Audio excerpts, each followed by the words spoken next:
Bonjour, vous allez bien? Je dirais l'âge, la séparation, les personnes avec qui cette personne est restée. Ça correspond aussi parfaitement à mon parcours.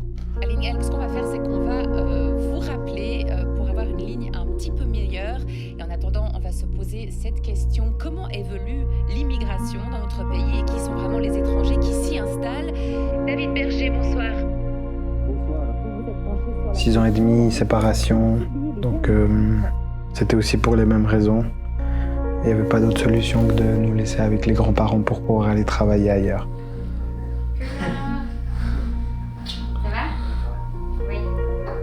Une bonne journée? Ouais, j'ai envie de dire qu'il y a pas, ça change pas beaucoup en fait.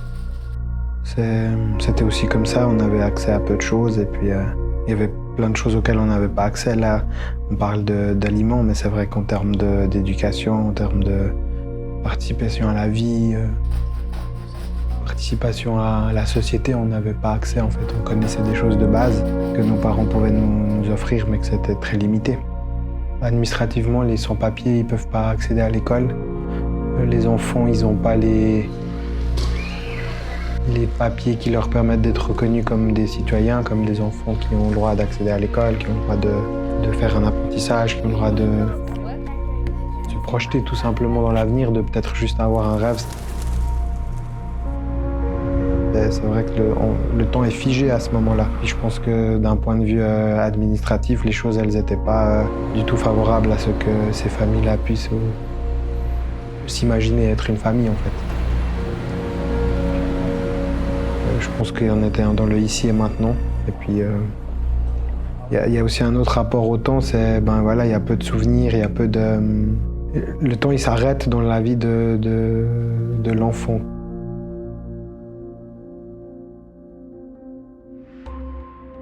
Qui est séparé de ses parents. Et puis, les préoccupations et les conditions sociales des parents au pays d'accueil, elles ne permettent pas forcément d'avoir la disponibilité pour prendre soin de ses enfants, en fait. Et puis ça, je trouve que c'est probablement une des choses les plus dures parce qu'on n'ose pas en reparler. On doit se taire et puis on doit faire comme si ça n'avait pas existé en fait.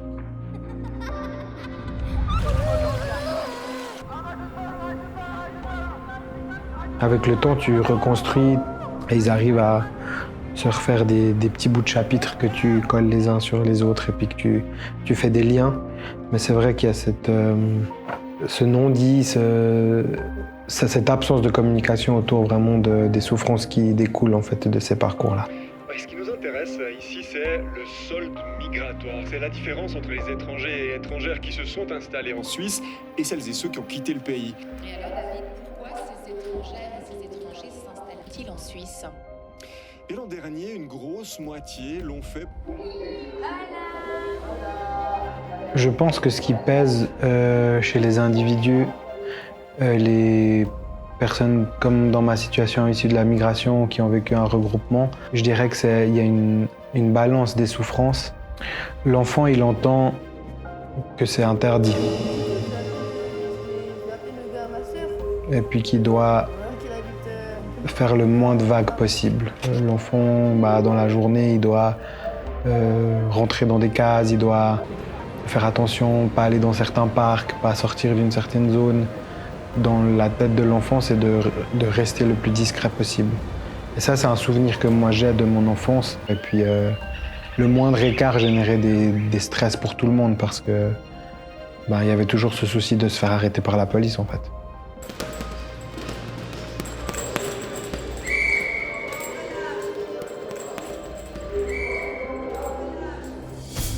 Parce que c'est des choses qui arrivent en fait, qu'on a vécues, que personnellement j'ai vécues.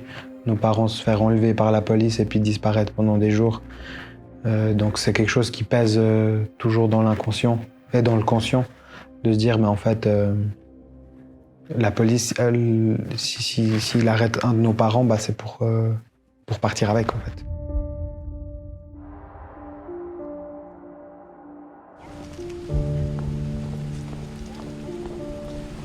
Je pense qu'il y a deux moyens de surpasser ces épreuves de la vie. D'une part, c'est de se soigner, d'une part, c'est de chercher à y mettre du sens. Moi, je garde une enfance soudée avec la famille. Je garde en tête que mes parents, ils ont vraiment...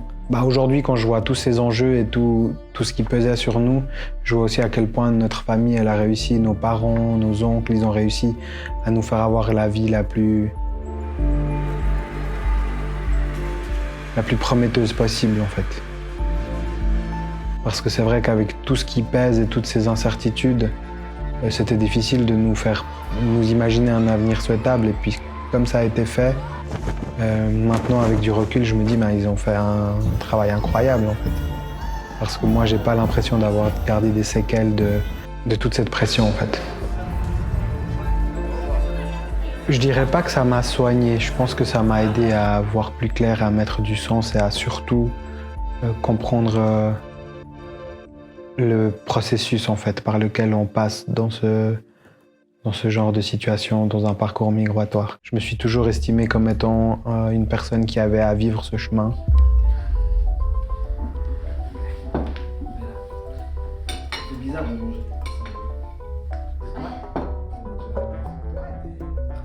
J'ai cette croyance qu'on est amené à être là où on doit être. Donc pour moi, c'était pas forcément une injustice d'avoir dû vivre ça, mais plutôt une chance de sortir de quelque chose de dangereux, de peu prometteur et pas de sécurité, ce qui est le cas dans mon pays d'origine. Donc je pourrais pas dire que j'ai été soigné, mais j'ai beaucoup appris et puis ça, c'est porteur en tout cas.